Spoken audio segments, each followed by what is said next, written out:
Good evening, you're watching 7 at 7 on India Today, the only news bulletin where we curate the day's top 7 stories for our viewers. Going to take you through the headlines, but right before, want to quickly get our viewers up to speed where India stands with its fight against COVID-19. Viewers, this is what it looks like, at least numerically in terms of numbers. Our overall numbers right now are at... We're going to just get you the numbers. Our overall positive numbers in terms of active cases stand at 4,40,962. We've seen till now 1,33,227 deaths. Let's break it down right now in terms of states. The state which is dominating with the highest import of active positive cases continues to be the state of Maharashtra at 80,878 positive cases right now. Deaths, 46,573. The second state recording the highest import of active positive cases is the state of Kerala at 66,982, till now recording 2,022 deaths. Delhi right now is at the third spot. Mind you, viewers, Delhi is what many health officials would suggest in a state of a COVID emergency, recording a total active caseload of 39,741, deaths 8,270. In the last 24 hours, Delhi has seen over 120 deaths alone. This is what it looks like. The situation is grave in many states, especially in the national capital. All right, our top focus comes in from Jammu, Kashmir. In a bid to foil Pakistan's evil terror designs, India discovered a 150-meter-long tunnel near the international border in Jammu Kashmir's Samba sector. The BSF stated that the 20-foot-deep tunnel could have been used by 4 Jaish terrorists to cross the border and infiltrate into Jammu Kashmir on the intervening night of Thursday last week. After detecting the tunnel, they were eliminated by the security forces. Right now we are standing just meters away from the international border in Jammu Samba sector, and yesterday a massive search operation was launched here in Samba sector by the BSF as well as by the Jammu and Kashmir police, and after hours of search operation, finally a tunnel was detected. There you can see the terror tunnel. This was detected by the BSF based on the inputs that were provided to them by the Jammu and Kashmir police. And the 4 Jaish-e-Mohammed terrorists who had infiltrated on the intervening night of November 18 and 19 had infiltrated through this tunnel. They had used this tunnel to infiltrate into Jammu and Kashmir, and this is a new modus operandi of Pakistan. Now it's pushing terrorists through tunnels into Jammu and Kashmir so that they can create mayhem in Jammu and Kashmir. On November 19 in the wee hours, based on a specific input, our brave security forces gunned down 4 Jaish-e-Mohammed terrorists on Jammu-Srinagar National Highway near Bund Toll Plaza. And after that, investigations were carried out, and the gadgets that were found from the terrorists, based on that, investigations were carried out, and later on it was found that the terrorists had infiltrated through a tunnel, and then a massive search operation was launched. And yesterday in the afternoon, this tunnel was detected by the border security forces here in Jammu Samba sector. This tunnel is 150 meters long, and the entry point of this tunnel is there right on the other side of the international border on the Pakistani side, and the exit point is here from our side on the international border. So you can clearly see that the Pakistani posts are just meters away from this particular spot, and it's clear that Pakistani rangers have facilitated this infiltration of the Jaish-e-Mohammed terrorists. So you can see that Pakistan is once again trying to escalate tensions here at the international border as well as at the line of control. This is, I think, 9th or 10th tunnel that we have detected so far along this border. This tunnel is about 150 meters starting from the Pakistan territory and exiting on the Indian side. The depth of the tunnel is about 25 to 30 feet below the ground level, and the opening on the Indian side is 2 to 3 feet diameter. So a person can travel inside and exit on the Indian side. And if you look at the territory on the Pakistan side from where the tunnel has been dug, there is a thick foliage of trees and heavy circunda from where they have dug this tunnel. So observation in that area is difficult. And there is a proper engineering effort that has gone in making of this tunnel, which shows that there is involvement of the Pakistan establishment, the security forces on that side. And it has been made by some very well-trained person with a criminal set of mind.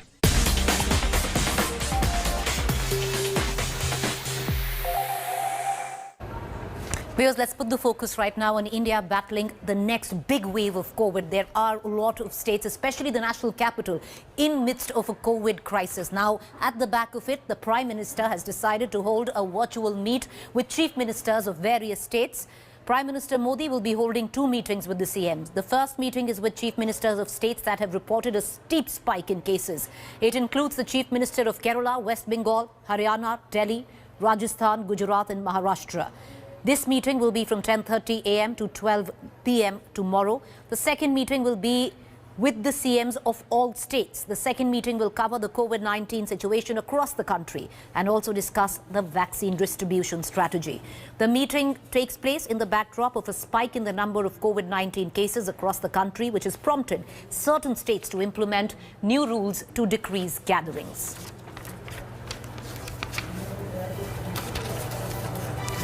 Of all states right now, if there is an emergency of sorts, it is in the national capital. The reason why? Because Delhi is seeing a huge spike in daily number of reported cases. Just want to take you through the numbers there. The total active cases right now in Delhi stand at 42,458. We've seen till now 7,943 deaths. The point being that on a daily level, Delhi is recording spikes which are higher than most cities across the world. In the last 24 hours, viewers, just to get you up to speed, Delhi has recorded 7,486 cases, and out of which 131 deaths have been reported. And this is just the last 24 hours. The average growth rate in the national capital is at 1.3%, which is worrisome to many. All right, so this is what it looks like, but to get you a larger understanding on how Delhi is battling what it seems to suggest the third wave of corona, take a look at this report filed by my colleagues in Delhi.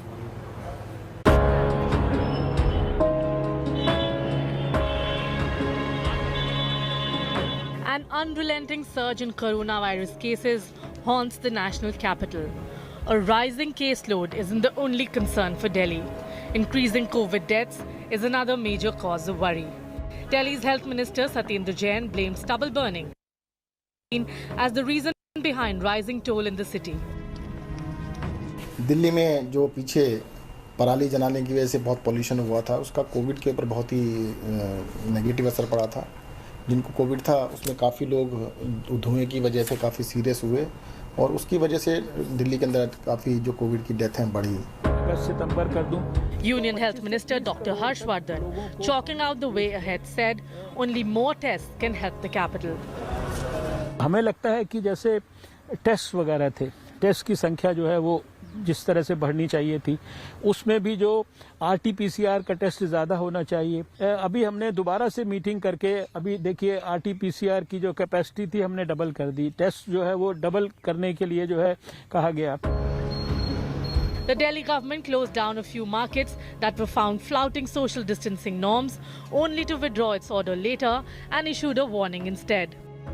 The warning, however, doesn't seem to have worked. Crowds gathered as soon as the markets were unsealed. The Supreme Court, meanwhile, has pulled up the Delhi government over the COVID crisis, which is worsening by the day. As Delhi battles its worst health crisis, the onus also lies on the citizens to maintain utmost safety. This is a war which can't be won without citizen participation. Bureau Report, India Today.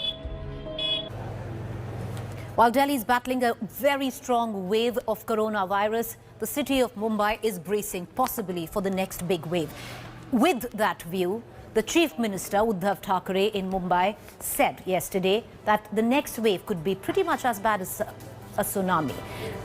Air passengers from Delhi, Gujarat, Goa and Rajasthan will have to carry now mandatory negative RT-PCR reports before boarding flights to Mumbai. The RT-PCR sample must be collected 72 hours before schedule of the flight arrival at airports in Maharashtra. Passengers not having the RT-PCR test will have to undergo the test at the concerned airports at their own cost. I want to immediately connect to my colleague Sahil Joshi, who's joining us for more. Sahil, Delhi is in the midst of a COVID crisis. The Maharashtra government wants to avoid a similar crisis. What is the government doing? What protocol, what steps are in place? Earlier on, there was word that air traffic, train traffic might be stopped between Maharashtra and Delhi. Is that on the cards, or now it'll be all on the basis of an RT-PCR test? See, right now the Maharashtra government is monitoring the situation because they are expecting that there is a possibility that after the Diwali festive season is now over, so after that there is a possibility of rise in cases in Maharashtra as well. And to stop that, what they have seen that in Delhi, it was a tremendous rise, around 7,000 cases per day after the Dussehra vacation and as well as the Diwali festive season. Looking at that, the Maharashtra government right now has decided that the RT-PCR test has been made compulsory, mandatory for all the passengers, be it air travel, train travel or by road. It's compulsory. If that is not done, then at the airport you will have to take the test before entering Mumbai. Not only that, if you have a temperature after getting down from the aircraft, you may have to go for the antigen test as well. So, these are the curbs which the Maharashtra government is taking at this point of time. But they are monitoring the situation. After 10 days, the review will be taken again. And if need be, there is a possibility of night curfews. But right now, we don't want to speculate on that.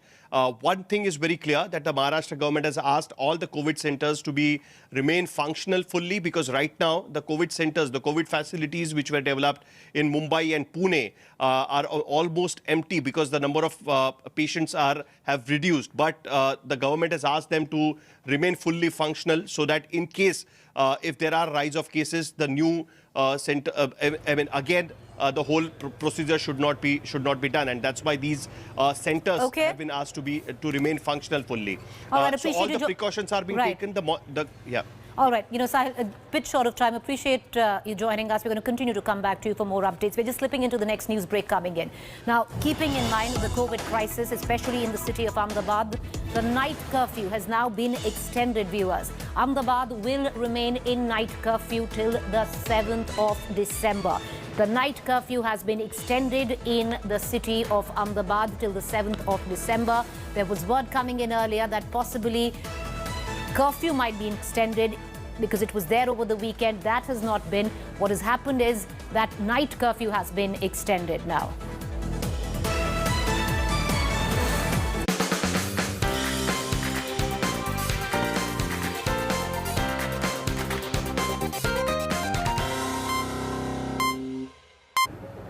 Meanwhile, in the midst of all of this, the spotlight is on the vaccine. Now, what's really happened is a big breakthrough in the Oxford vaccine has been reported. Large-scale trials of University of Oxford's AstraZeneca vaccine claims over 70% efficacy rate in interim phase 3 trial. Crucially, the vaccine will give in a mix of half first dose and full second dose, showed an impressive 90% potency rate. The study shows that the people who undertook the trial were neither hospitalized nor did they develop severe symptoms. Over 24,000 volunteers have taken part in the clinical trial in UK, Brazil, South Africa since April. Another important aspect of the Oxford vaccine is that it can be easily stored at normal fridge temperatures ranging from 2 to 8 degrees Celsius. Vaccines being manufactured by Pfizer claims 95% efficacy. Moderna claims 94.5% efficacy, while Russia's Sputnik 5 claims 92% efficacy.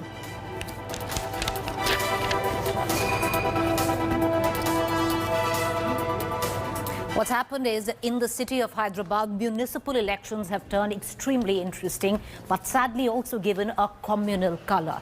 Well, Hyderabad, the city, is going to municipal elections, and BJP's Yuva Morcha chief, Tejasvi Surya, while addressing crowds today, called the AIMIM chief Asauddin Owaisi an avatar of Jinnah. He added that a vote for Owaisi is a vote against India. Taking a jibe at Telangana Chief Minister KCR, the BJP MP accused him of wanting to make Hyderabad like Istanbul, adding that KCR, AIMIM want to make Hyderabad like Pakistan, and the BJP, on the other hand, wants to make it like Bhagyanagar, a city of good fortune. Owaisi, meanwhile, speaking at a rally, accused the BJP of inciting communal tensions. On Friday, Telangana BJP chief and MP Bandi Sanjay Kumar tweeted, accusing TRS of having links with terrorists due to the association with AIMIM. KCR's son and Telangana minister also slammed the BJP MP, calling his comments illogical.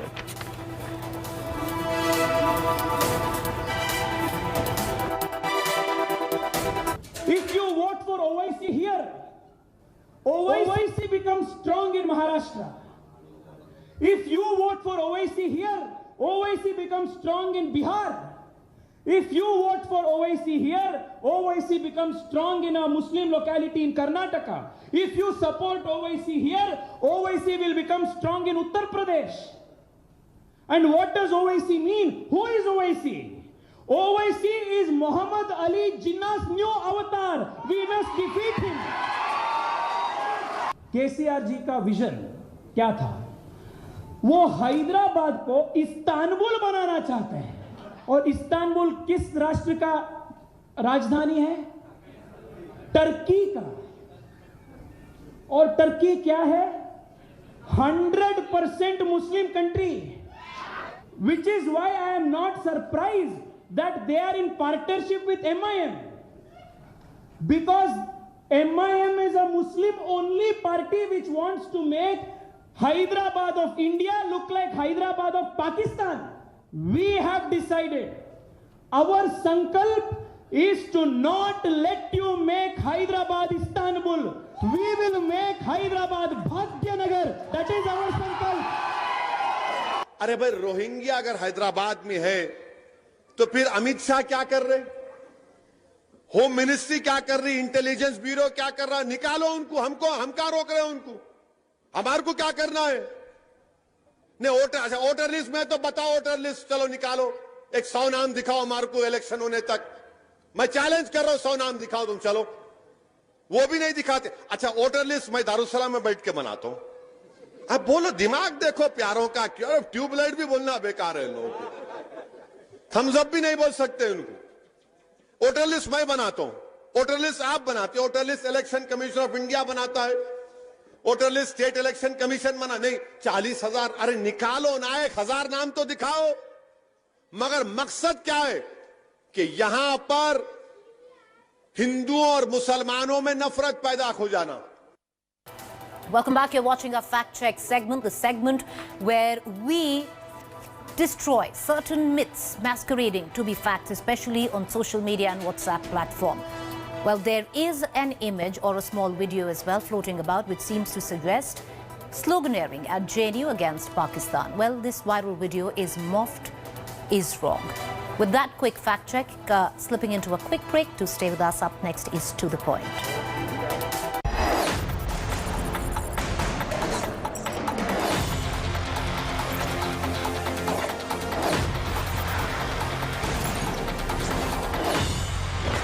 Hi everyone, Preeti Chaudhary here. Hope you like this video. For latest news and analysis, like and subscribe to the India Today YouTube channel. And don't forget to press the bell icon to stay updated. Thank you for watching.